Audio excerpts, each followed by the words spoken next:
Hi, Millie and I are here to introduce this week's reprise of the Haftarah Plethora for Shabbat HaH. Right.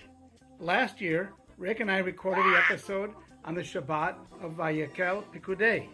This year, HaChodesh falls on the Shabbat of Parshat Tazria. One of these days, we'll actually get to the Haftarah for Tazria itself. Last year, the Haftarah for HaChodesh was the third week in a row that we read from Ezekiel. But this year, it's only the second week in a row. That's right. Rick and I talk about the Prince of Israel and the purification of the temple for Passover. We hope that you'll all be purifying your homes in preparation for Pesach in 2 weeks. Don't forget, we'll be back with brand new episodes for Pesach. Millie's looking for them right now. In the meantime, Shabbat Shalom and happy Pesach cleaning. Yirmiyahu was a prophet, was a good chaver of mine. Never understood a single word he said, but we helped him to drink his yain. And we always have some mighty fine yain. Singing simchat li'olam, kol ha'yeladim now. Simchat to the dagim in the deep blue sea, simchat to you and me. Welcome to the Haftarah Plethora video podcast, where we might not bring joy to the world, but we do talk about prophets like Jeremiah, Isaiah, and our good friend Zeke. Our good friend Zeke. Rick, for the third week in a row, we're reading from Ezekiel for the Haftarah. I think that we know him well enough now to call him Zeke. This week is the last of the 4 special Haftarot that we recite before and following Purim and just before Pesach. And this week is Shabbat HaChodesh, which is read just before Rosh Chodesh Nisan, which begins on Motzei Shabbat, Saturday night. The special Torah reading for the Maftir portion describes the rules for the first Pesach, which reminds us of the preparations that we need to get ready to get ready for Pesach. But we'll get to the Haftarah in a moment. I'm Larry Herman, and instead of my usual wine, I'm drinking a caipirinha today and talking Haftarah with my good chaver, the king of cannellation, Rick Muller. How are you doing, Rick? I'm fine. Caipirinha? What do they make that from, piranhas? Hardly. It's not a fish and it doesn't have teeth, but it does have a kick. It's a Brazilian national drink made from cachaça, sugar, and lime. It is sweet and delicious. Have to have some sometime when we can get together. Enjoy it. So what does our good friend Zeke have to tell us this week? Before I get to that, I want to comment on the differences between the Sephardi and the Ashkenazi readings. Usually, but not always, the Ashkenazi reading is a bit longer than the Sephardi reading, adding some verses at the beginning or at the end. But this week, the Ashkenazi reading adds 2 verses at the beginning and 3 at the end. I guess they didn't want to take any chances. Maybe, but I think it was more than that. The first 2 verses introduce us to the Nasi B'Yisrael, or the Prince of Israel, someone who is central to the rest of our reading. Actually, the prince is introduced first back in chapter 44 and earlier in chapter 45 before we take up our reading. It's not clear who this prince is. Is he the king? Is he the political ruler of Israel or Judea? Suggesting that perhaps Ezekiel was foreseeing a leadership different than the monarchy or the priesthood. Is he the head of the Sanhedrin, which was established after the destruction of the temple? We don't know. But regardless, the Nasi is mentioned 11 times in our Haftarah. But the first 2 and the last 3 are in the extra verses added by the Ashkenazim. And I think that's why they added those extra verses, to tell us about the prince and make sure we knew that he was essential. Very interesting. What's the connection between the Haftarah and Shabbat HaChodesh? Well, that part is easier. The Haftarah deals with the purification of the temple at the beginning of the month of Nisan in verse 18 of chapter 45. And it continues on with the Pesach offering, the Pesach sacrifice in verse 21. So in that regard, it's somewhat similar to the Maftir portion. But then we read on in chapter 46 about the rituals and processions for Shabbat, Rosh Hodesh, and the other festivals. It seems to me that we could have shortened the Haftarah reading and just read the verses dealing with Nisan and Pesach in chapter 45. There you go again, second-guessing our sages. Isn't that what we're supposed to do? Think for ourselves? Sure, but if we didn't read the part in chapter 46, we wouldn't have the great choreography that's described. All the stuff about how the prince and the people enter and exit the court of the temple without bumping into each other. True. The 2nd and 9th verses of chapter 46 have very elaborate descriptions of the comings and goings. And how do we know that it's all very important? Because both of those verses have great trope. Absolutely. And that means that we've got a trope drash coming, right? How'd you guess? So we've got 3 pazeres in the whole Haftarah, 2 of them in the 2 verses you mentioned. I think it signifies the pomp and circumstance of the prince's entrance and movements. It gives a special legitimacy to his authority and connects government to religion. And the directions are real important, so there isn't a traffic jam on the temple grounds. You can relate to that since you're a transportation planner, right? Right. I've never actually been asked to do a traffic design for the temple, but sure could. But you could. And we also have trope that indicate directionality. To bow low, lehishtachavot, it's given a revia, which goes down 4 notes at the basic. You can add to it, but it's basically 4 notes. Then you keep going down, exit by the south gate, like going through the Kiddush line after Shabbat services. You can't turn around and go back upstream. You're supposed to keep going one direction. Yeah, I know some people who cut in and try to go upstream. Yeah, it's just wrong. And then those 2 verses link up. Am haaretz, the ordinary people are right there with the Nasi. So it equalizes, it democratizes the whole experience. Well, I admit it's a Haftarah chock full of exciting trope. Gives me an idea. Maybe my next transportation plan can be written with trope. Anyways, has lots of my favorites in it. So, Rick, I suggest that we split the chanting up as follows. Let's start off with just 2 verses, verses 16 and 17. These are the 2 preliminary verses chanted by the Ashkenazim. We'll take a short break and then we'll read the rest of chapter 25, verses 18 through 25. Actually 45 I meant, not 25. And these verses connect the maftir dealing with the sacrifices and ceremonies for Rosh Chodesh Nisan and Pesach. Then we'll turn to chapter 26 and we'll read the bulk of chapter 26. Verses 46. 46. Yeah. Verses 1 through 15. These are the verses that describe the movements and sacrifices for Shabbat, new moons, and festivals. And then we'll close with the last 3 verses of chapter 46. And these are the second set of extra verses for the Ashkenazim that deal with inheritance for the prince.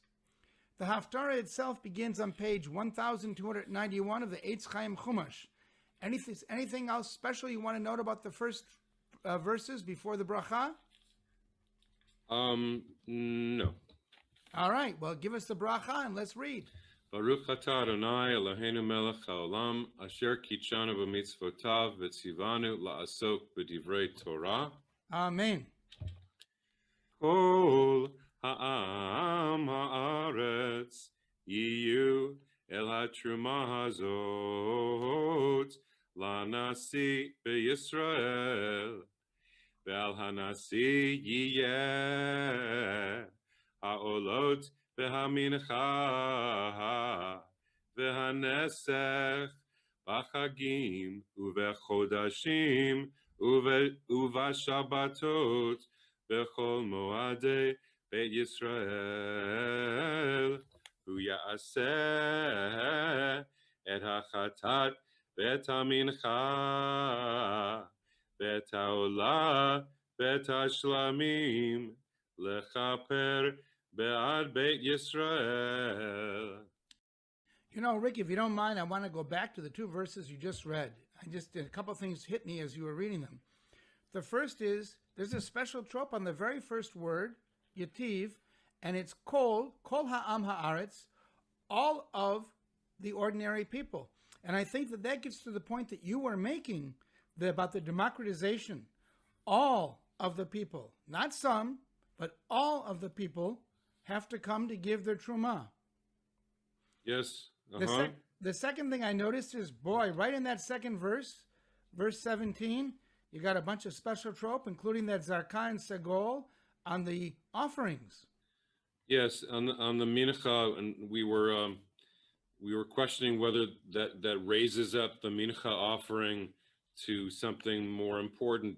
Grain, I thought I heard that it was just kind of a lowly kind of offering of the poor people. So to put a special trope on it, it raises its status. Maybe the way some people think about mincha, don't show up for afternoon services.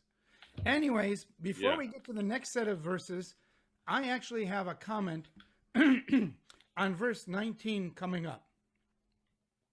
So verse 19 is where our friend Ezekiel, describes how the priest applies some of the sacrificial blood to the doorposts of the temple.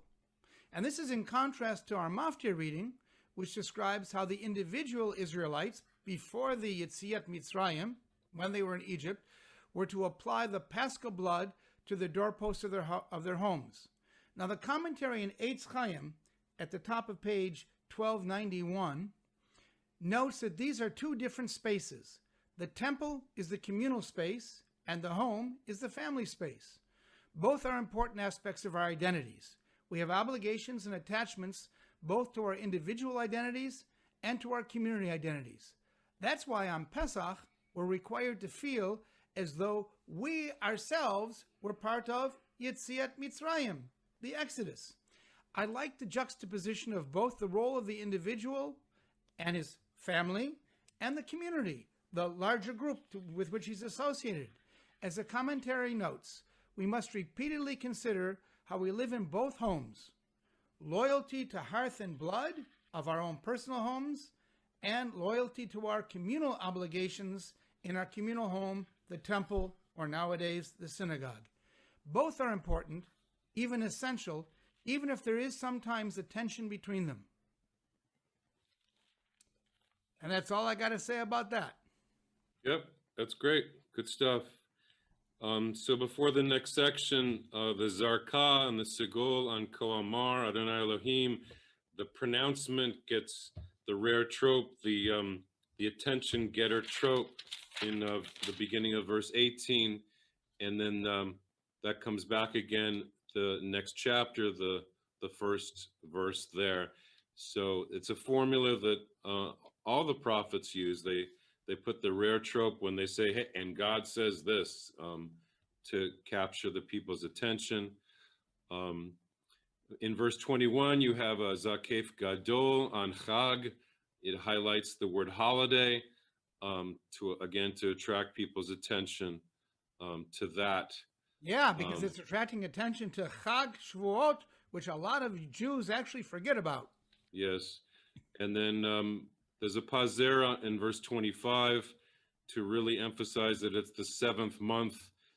Again, they're trying to impress upon the people, if you have a calendar and you set up these rituals and the holidays, it makes the year go by with festivals and happy things. You have to set that up.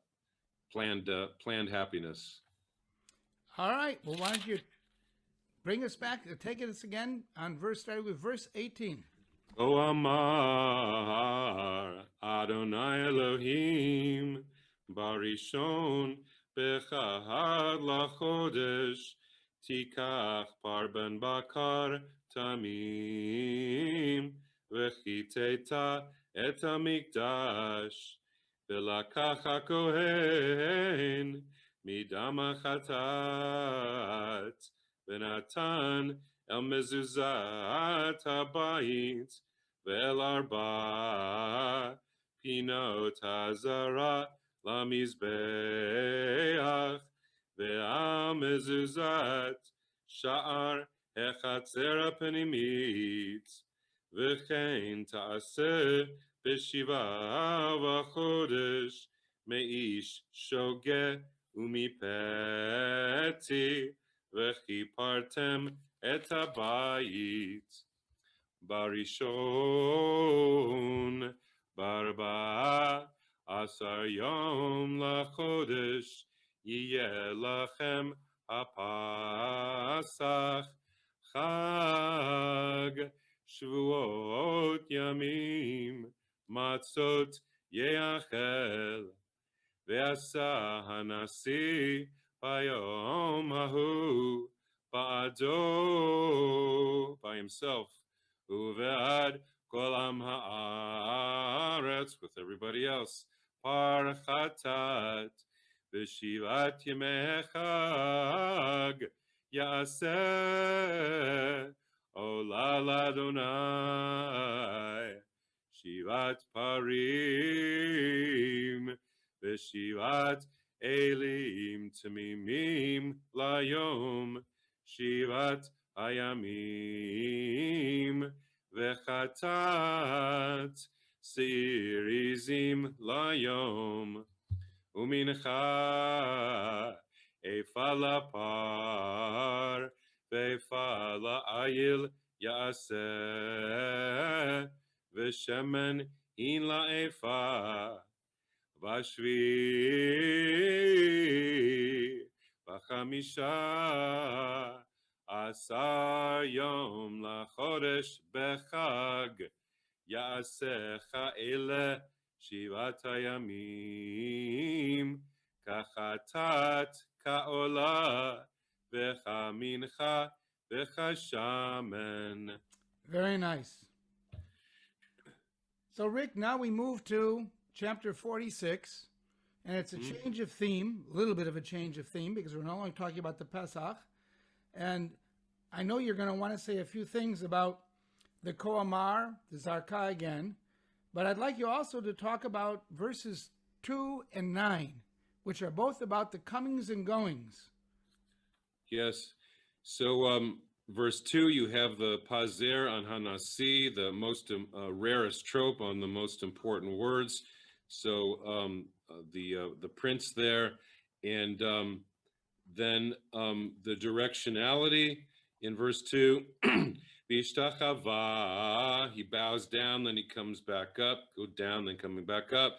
And then verse 3 is the same thing. Vishtachavu am ha'aretz, the people go down, petach, and they come back up at the opening of the gate. I can picture what the people would do there. They do it now on Aleinu. We bow down, we come back up, stuff like that.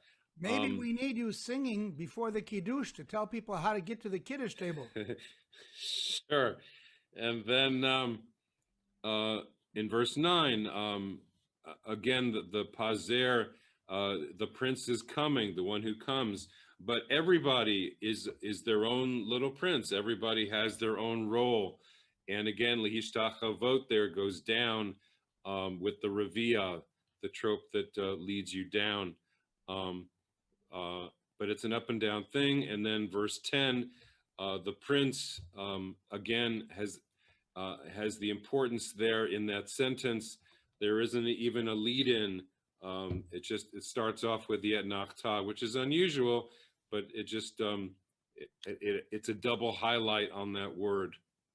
Almost as though verses 9 and 10 were supposed to be recited together and not broken up at all. Yeah, you could think of it that way. Sure. And then all the way down to 15. So again, the Zarka and the Segol in verse 9, verse 12, it just again highlights the importance of the ritual aspect of things on the Shlamim. In verse 12, it's got the most important trope there. All right. Well, why don't you start us off with the first verse of chapter 46. Ko amar Adonai Elohim sha'ar echatzer hapenimit hapone kadim יהיה סגור ששת ימי המעשה, וביום השבת ייפתח, וביום החודש ייפתח. So the gate was only opened certain times a year. ובא הנשיא דרך אולם השער מחוץ, ועמד על מזוזת השער, ועשו הכהנים את עולתו ואת שלמיו, והשתחווה על מפתן השער, ויצא, והשער לא ייסגר עד הערב. והשתחוו עם הארץ פתח השער ההוא בשבתות ובחודשים לפני אדוני. והעולה אשר יקריב הנשיא לאדוני ביום השבת 6 כבשים תמימים ועיל תמים, ומנחה איפה לעיל, ולכבשים מנחה מתת ידו, ושמן הין לאיפה. וביום החודש פר בן בקר תמימים, וששת כבשים ועיל תמימים יהיו. ואיפה לפר ואיפה לעיל יעשה מנחה, ולכבשים כאשר תשיג ידו, ושמן הין לאיפה. ובבוא הנשיא דרך אולם השער יבוא, ובדרכו יצא. ובבוא עם הארץ לפני אדוני במועדים הבא, דרך שער צפון להשתחוות יצא, דרך שער נגב והבא, דרך שער נגב יצא, דרך שער צפונה לא ישוב, דרך השער אשר בבוא כי ניחכו יצא. והנשיא בתוכם בבואם יבוא, ובצאתם יצאו. ובחגים ובמועדים תהיה המנחה, איפה לפר ואיפה לעיל, ולכבשים מתת ידו, ושמן הין לאיפה. וכי יעשה הנשיא נדבה עולה או שלמים, נדבה לאדוני, ופתח לו את השער הפונה קדים, ועשה את עולתו ואת שלמיו, כאשר יעשה ביום השבת. ויצא וסגר את השער אחרי צאתו, וכבש בן שנתו תמים תעשה עולה ליום לאדוני. בבוקר תעשה אותו, ומנחה תעשה עליו, baboker, shishit haifa, v'shemen, shlishit hahin, laros et hasolet, mincha ladonai, chukot olam tamid. Ya'asu et hakeves, ואת המנחה, ואת השמן, בבוקר עולת תמיד. Rick, snap quiz. How much is an ephah? Don't know. It's about a bushel. And how much is a hin? Don't know. It's about a gallon and a half. Okay. Weird measures. And a lot of very specific directions here in these verses. Yeah. But in any case, as you pointed out, it's the directionality and the organization of the traffic, which is very interesting. For other people, it's probably the specific equivalencies of all the different offerings on the different occasions, which are also interesting. Yeah. The baboker 3 times every day. It's supposed to be like a ritual kind of thing, and the details, the hin, the ephah, it gives the people something to hang on to. How do I do it? Where do I touch? What do I do? So it gives them something concrete. Also provided some income or sustenance for the priests, perhaps. Yes. But in any case, we read the last 3 verses of the Haftarah, which, as I mentioned earlier, are somewhat disconnected to the rest, except they do talk about the prince and his inheritances. And I'll just note that, as you've pointed out many times, that Koamar has again another special trope on it, starting with a Ger Shaim, huh? Yes.